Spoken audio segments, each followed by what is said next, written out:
Ia telah bercantum dan berhubung dengan satu lagi skandal yang besar yang dinamakan sebagai YNDB. Dan ada kaitan dan aroma yang jelas keterlibatan itu dan pengaliran-pengaliran sebagaimana yang diputuskan mahkamah, terutamanya dalam melibatkan SRC. Jika ia melibatkan wang tabung haji, ia adalah satu penggabungan dan penggadaan, pengkhianatan kepada masyarakat. Ini sewajarnya diambil tindakan yang tegas. Tidak cukup diambil tindakan berdasarkan Akta Seksyen 22, Akta 53. Gombak, tanya sikit boleh Gombak? Gombak, yang Gombak jadi masalah ni kenapa? Tak apalah dia nak curi, dia nak rompak ke, dia nak samun ke, dia nak sakau. Yang penting yang ambil duit tu Melayu. Melayu tak apa. Ambil lah lagi, curi lah lagi, rompak lah lagi. Yang penting Melayu dan juga Islam. Sebab dalam negara kita ni, Melayu dia boleh rompak, dia boleh curi, dia boleh sakau, dia boleh mentekan darah duit rakyat dalam negara kita ni. Janji Melayu, janji Islam, tak ada masalah. Yang tak boleh, Cina dengan India, tak boleh. Melayu, curi, rompaklah harta rakyat dalam negara kita. Nak minta sikit pendapatan daripada Gombak. InsyaAllah pendapat saya lain, pendapatan saya lain.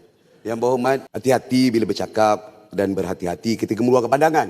Sebab ia boleh mencetus dan mengguriskan situasi yang tidak sewajarnya. Ulu Langat tadi tarik balik lah. Itu satu tuduhan terlalu umum.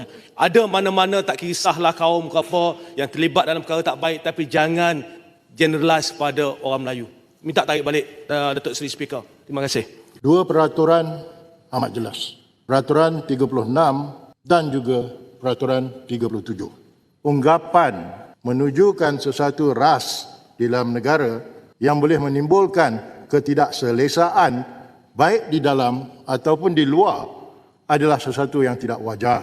Jadi yang berhormat Ulu Langat, saya perintahkan untuk tarik apa yang berhormat nyatakan berkaitan ras Islam dan agama Islam tersebut. Sebab dalam kempen pilihan raya, kawan-kawan kita sebelah sana tu, segelintir. Sekejaplah sebelum saya nak tarik balik tu. Saya nak tarik dah ni. Saya nak tarik. Yang berhormat. Ya. Faham apa yang saya Saya faham. Sebentar. Ya. Perintah saya untuk menarik sedemikian. Saya tidak minta yang berhormat untuk memberi penjelasan. Faham?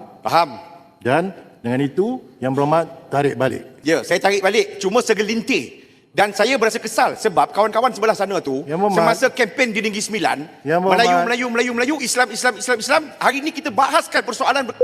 Yang berhormat, sebagai pengerusi ada saya minta yang berhormat menjelaskan. Tak ada kan? Sebagai ahli saya ada hak untuk menjawab. Sebab saya koram, saya ahli mesyuarat. Yang berhormat. Ya, saya. Yang memutuskan saya. Betul, saya juga ada hak. Yang menentukan hak yang berhormat saya. Dalam buku peraturan ada, saya untuk menjawab. Tak ada yang berhormat, buka lah buku biru ni. Yang mana satu? Tidak ada.